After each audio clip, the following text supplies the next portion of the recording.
Mansar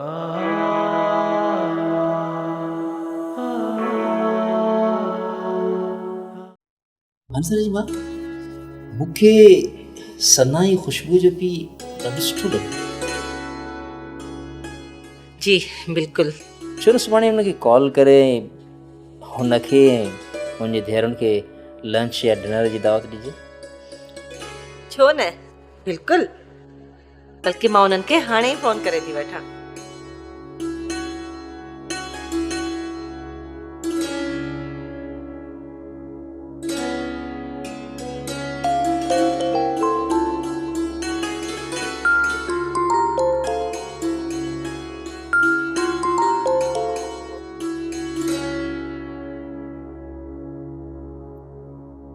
hello जानू, कीअं आहियो तव्हां? बिल्कुलु ठीकु। एक्चुअली मां तव्हांखे इन करे कॉल कई आहे त तव्हांखे आलम साहब ॾाढो यादि पियो करे ऐं तव्हांजी ॾाढी तारीफ़ बि कई अथसि ऐं मूंखे चवे पियो त तव्हांखे सुभाणे डिनर या लंच ते इनवाइट कयां। साईं जिन जी वॾी महिरबानी, मुंहिंजे तरफ़ां पुछी छॾिजोसि। ईअं छो न कजे त तव्हां सुभाणे सोनिया जी ख़ुशबू सां गॾु असांजे घर डिनर ते अचो। ख़ुशबू ऐं सोनिया त अची वेंदा तव्हां, बाक़ी मां वरी कंहिं ॿिए दफ़े, छो त मुंहिंजो हिकिड़ो डेलीगेशन आयल आहे, हुन सां डिनर फिक्स थियल आहे। अच्छा, इट्स ओके। भला हीअं कजो, ख़ुशबू ऐं सोनिया खे ज़रूरु मोकिलिजो। ओके ओके, मां मोकिलींदुसि, तव्हां बेफ़िक्र रहो। Okay, bye. छा पियो चए सोनिया जी ख़ुशबू जो फादर? खलील साहब चवनि था त सुभाणे हुननि जी का ज़रूरी मीटिंग आहे, सो सुभाणे हू त न अची सघंदा। हा, बाक़ी सोनिया जी ख़ुशबू खे मोकिलींदा डिनर ते। इहो सुठो थियो, पर जे पाण अची आहे त ॾाढो सुठो।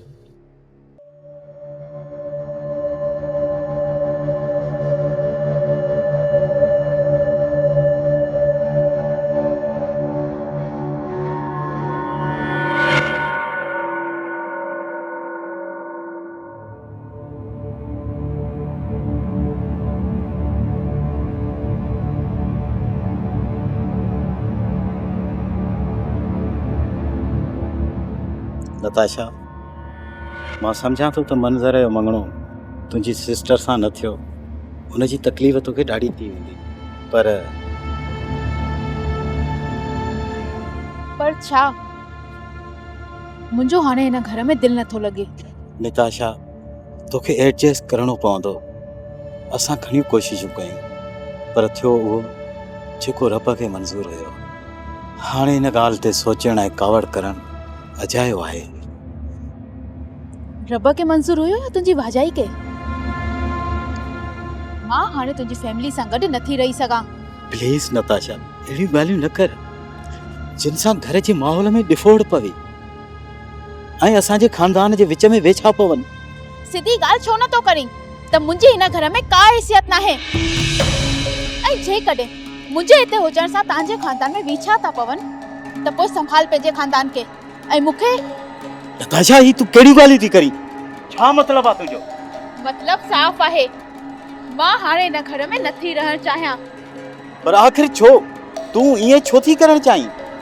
नोमान, तोखे ख़बर आहे त पंहिंजी शादी खे 10 साल थी विया आहिनि ऐं डॉक्टरनि जवाबु ॾेई छॾियो आहे त पाण खे औलाद न थींदी, ऐं तॾहिं मां इहो फ़ैसिलो कयो हुयो त पंहिंजी भेण जी शादी मां मंज़र सां करायां ऐं कंहिं न कंहिं तरीक़े सां हिन मिल्कियत जा वारिस असां ई हुजूं, छो त जेका औलाद मुंहिंजी भेण जी हूंदी उहो ई असांजो सहारो थींदी। पर हाणे हिन घर में सोनिया जो औलाद ईंदो जेको असांखे हरगिज़ बर्दाश्त न कंदो। अच्छा, माना त तुंहिंजी भेण जो औलाद असांजो ख्यालु कंदो, बाक़ी मुंहिंजे भाइटे मंज़र जी औलाद असांजो ख्यालु न कंदी। मां तुंहिंजी इन ॻाल्हि सां कॾहिं बेगरी कोन थींदुसि। बाक़ी रही ॻाल्हि जायदाद ऐं मिल्कियत जी, इहा त मूंखे अॼु ख़बर पई आहे त तुंहिंजी सोच केतिरी नंढड़ी आहे। तो सभु कुझु दौलत खे सम्झो आहे, बाक़ी मां तुंहिंजे लाइ कुझु बि न आहियां। मूंखे एतिरी ज़रूरु ख़बर आहे त जेकी माण्हू दौलत सां प्यार कंदा आहिनि उन्हनि लाइ सभु शयूं बेमाना हूंदियूं आहिनि। हाणे तुंहिंजी मर्ज़ी आहे, जे शराफ़त सां रहणु चाहीं त रह, न त तुंहिंजे लाइ रस्तो खुलियल आहे। बाक़ी मां तो जहिड़ी औरत जे लाइ पंहिंजे खानदान खां अलॻि कोन थींदुसि।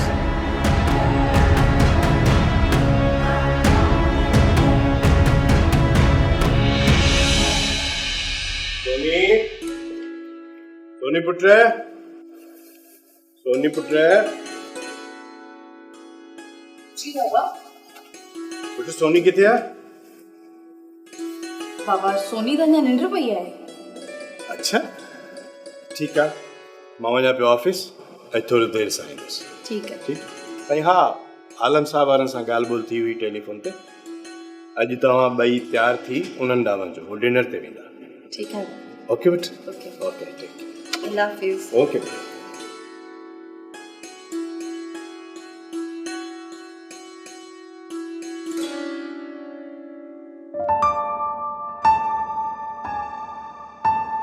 नुमान साहब, नताशा भाभी न आई छा? उन्हनि जी तबियत त ठीकु आहे? जेकॾहिं नताशा भाभी अचे हा त तव्हां ईअं उदास न वेठा हुजो। न अहिड़ी का बि ॻाल्हि कोन्हे, मां बिल्कुलु उदास कोन आहियां। असल में मुंहिंजी ऐं हुन जे विच में सर्द जंग पई हले। मुंतज़र जी मङणी खां पोइ तव्हां बि असांजी फैमिली जो हिसो ई आहियो। हाणे तव्हां खां कहिड़ियूं ॻाल्हियूं लिकायूं? नताशा ऐं मुंहिंजे विच में अलहदगी थी चुकी आहे। अलहदगी? पर छो? छा सबबु हो? सबबु मंज़र हुयो। छा मतिलबु आहे तव्हांजो? नताशा चाहियो पए त मंज़र जी शादी हुनजी भेण सां थी, पर ईअं थियो कोन। असांजे हिन शहज़ादे पंहिंजे प्यार खे हासिलु करण लाइ का बि कसर कोन छॾी। पर ख़ैरु आहे, मंज़र खे पंहिंजो प्यार त मिलियो। हाणे असां बि हुन मोहबत जा मुंतज़िर आहियूं। ॾिसूं कॾहिं ऐं किथे थी मिले, पोइ झोली भरे खणंदासीं। नताशा जी जुदाई खां पोइ तूं वॾो फिलासफर थी वियो आहीं। छॾियो हिननि ॻाल्हियुनि खे, पाण हिते ख़ुशियूं विराइण आया आहियूं। जेको थियणो हुयो सो थी वियो, हाणे हिननि ॻाल्हियुनि मां कुझु बि न वरंदो। माना त मूंखे हासिल करण जे लाइ तव्हांखे एतिरियूं तकलीफ़ुनि मां गुज़रणो पियो? तुंहिंजे अचण खां पोइ नताशा जे अंदर में जेकी 10 सालनि खां औरत लिकियल हुई, उहा हाणे ज़ाहिर थी पई। हाणे मुंहिंजो हिन औरत सां को बि तालुक़ु न आहे रहियो। इन लाइ मां हुन ते ॻाल्हाइण वधीक पसंदि कोन कंदुसि। ख़बर अथव, नताशा असांखे छॾे हली वई। छो? छाजे करे? माई जो ख़्यालु हुयो त मां मंज़र जी शादी हुनजी भेण सां कयां, पर इहो कीअं मुमकिन हुयो? मां मंज़र जी पसंदि खे छॾे ऐं हुनजी भेण सां हुनजी शादी कराए छॾियो। सो माई नोमान खां तलाक वठी पंहिंजी भेण ॾांहुं अमेरिका हली वई, हमेशा हमेशा जे लाइ। ओहो, वेरी सैड। ज़रीब, नताशा खे ईअं न करणु घुरिबो। ज़री हाणे उहो पुराणो ज़मानो न आहे रहियो।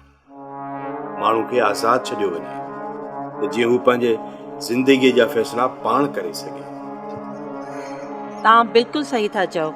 ॾिसो न, माउ पीउ जो फ़र्ज़ु आहे पंहिंजे औलाद खे सुठी तालीम ॾियणु, सुठी परवरिश करणु। उन खां पोइ औलाद पंहिंजी लाइफ पाण वञी इंजॉय करे। हा, थियण बि ईअं ई घुरिजे। भला ॿुध, मुंहिंजी सोनिया सां तूं कचहरी कई, कीअं लॻी तोखे उहा? ॾाढी सुठी, अकुल ऐं सम्झ वारी। लॻे थो त तव्हां ते कोन वई आहे, पक सां पंहिंजी माउ ते वई हूंदी। माना त मां अकुल ऐं सम्झ वारो न आहियां। न, मूं ईअं कॾहिं चयो त तव्हां अकुल ऐं सम्झ वारा न आहियो। वाकई ज़री, जेकॾहिं मां अकुल ऐं सम्झ वारो हुजां हा त मां तोसां प्यार थोरी कयां। तो त मूंसां शादी बि कोन कई। अच्छा, हा, बाक़ी ख़ुशबू पंहिंजो वटि पाण हुई, बिल्कुलु तव्हां वांगुरु बोल्ड। मुंहिंजी दिलि त चवे थी त ख़ुशबूअ खे बि हमेशह लाइ पाण वटि रखां। मुंहिंजी दिलि बि तो वटि के थी। मुंहिंजो जिगर जो टुकड़ो सोनिया बि तो वटि, ख़ुशबू बि तुंहिंजे हवाले कयां, त पोइ मूं वटि बाक़ी बचो छा ज़री? सभु कुझु त तुंहिंजे लाइ क़ुर्बान करे छॾियो। ॿी शादी बि कोन कई, इन करे त मतां मूंखे प्यार विरहाइणो पवे। मुंहिंजी दिलि चवे थी त ईअं थिए। ऐं नताशा जे वञण खां पोइ नौमान बि अकेलो ई उदास थी वियो आहे। ऐं हुनजी उदासी ख़ुशबूअ जहिड़ी प्यार कंदड़ ऐं समझदार छोकिरी दूर करे सघे थी। ॾिस ज़री, मूंखे को बि एतिराज़ कोन्हे को। तव्हां पाण ख़ुशबूअ सां ॻाल्हाए ॾिसो, जेकॾहिं हूअ राज़ी आहे त मां बि हुन में राज़ी। सरकार, तव्हांजी इजाज़त जी ज़रूरत हुई। बाक़ी रही खुशबू उनखे सोनिया जी मां पाण राज़ी करे वठंदासीं। मूंखे लॻे थो त तव्हांजे घर जो मूंखे जल्दी वरी चकर लॻाइणो पवंदो रिश्ते जे लाइ। ओके ओके, अल्लाह हाफ़िज़।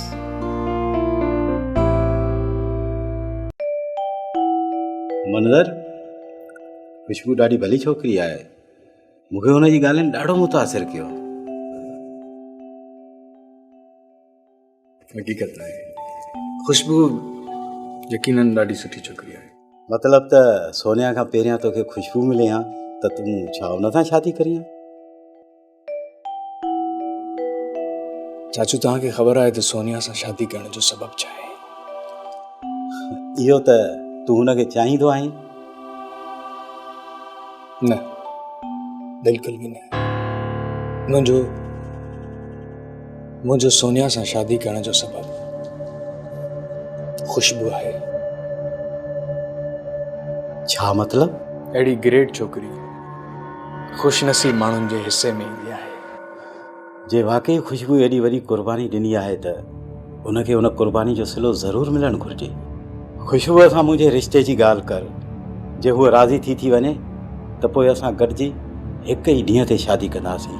आई लव यू चाचू। I love you too. वाह खलील साहब, यार तव्हां त असांखे तंबा ख़रीद कयो। एॾो वॾो अहसान मूं ते ऐं मुंहिंजी फैमिलीअ ते, तव्हांजा त थोरा असां लाहे नथा सघूं। आलम साहब, हिन में अहसान जी कहिड़ी ॻाल्हि आहे? न्याणियूं त हूंदियूं ई परायो धन आहिनि। उहे त माउ पीउ वटि अमानत हूंदियूं आहिनि। उन्हनि खे हिकु न हिकु ॾींहुं त पंहिंजे माउ पीउ जो घर छॾिणो हूंदो आहे। ऐं मुंहिंजूं न्याणियूं त आहिनि ई ख़ुशनसीब जो हिते बि ॿई भेनरूं गॾु हुयूं ऐं उते बि ॿई भेनरूं गॾु हूंदियूं। मुंहिंजे लाइ त तमामु वॾी ख़ुशी जहिड़ी ॻाल्हि आहे।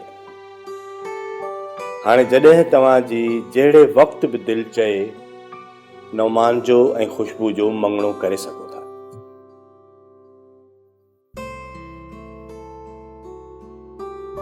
तव्हां सुठी सोच जा मालिक आहियो। मां तव्हांजो थोराइतो आहियां। आलम साहब, थोरो त असां उन्हनि मोहबतुनि जो अदा कयूं जिन असांखे हिते गॾु करण में पंहिंजो किरदारु अदा कयो। दुनिया में उहे माण्हू ख़ुशनसीब हूंदा आहिनि जिन खे पंहिंजूं मोहबतूं हासिलु थींदियूं आहिनि ऐं मोहबतूं उन्हनि खे मिलंदियूं आहिनि जिन खे मोहबत जी ज़रूरत हूंदी आहे। बिल्कुलु तव्हां सही था चओ। ऐं मुंहिंजे ख़्याल में मुंहिंजी पूरी फैमिली हिते आई, एॾियूं सारियूं ख़ुशियूं आहिनि त मां हिन ख़ुशियुनि खे जेको आहे न पंहिंजे कैमरा में कैद करणु चाहियां थी। त छो न हिकिड़ी सेल्फी थी वञे। यस, अचो पुटु, तव्हां अचो। तव्हां हिते बीहो।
सब्सक्राइब कयो असांजो official YouTube channel Sindh TV HD drama ऐं वधीक अपडेट लाइ बेल आइकन खे क्लिक करियो।